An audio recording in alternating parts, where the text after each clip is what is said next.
Welcome to another mini blog. Christmas కదా, so నేనైతే కొన్ని ఈవెంట్స్కి అయితే ప్రేయర్స్కి అటెండ్ అయ్యాను. నాకేమనిపించింది అంటే నిజంగా క్రిస్మస్ ప్రేయర్స్ యొక్క మీనింగ్ ఇదేనా అని అనిపించింది. ఇక్కడ క్యాండిల్స్ వెలిగిస్తున్నారు కదా, ఈ క్యాండిల్స్ మాత్రం మస్ట్ అండ్ షుడ్గా ప్రతి క్రిస్మస్ ప్రేయర్లోని వెలిగిస్తారు. ఎందుకు అంటే జీసస్ క్రైస్ట్ మన లైఫ్స్ని వెలుగుగా చేంజ్ చేయడానికి వచ్చారు అని చెప్తుంటారు. అంటే వెలుగు వస్తేనే కదా చీకటి అనేది పోతుంది.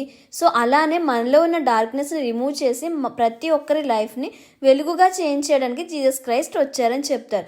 అలానే ప్రతి ఒక్కరిలో కూడా సమాధాన స్థితిని కలిగించడానికి వచ్చారు అని అంటారు.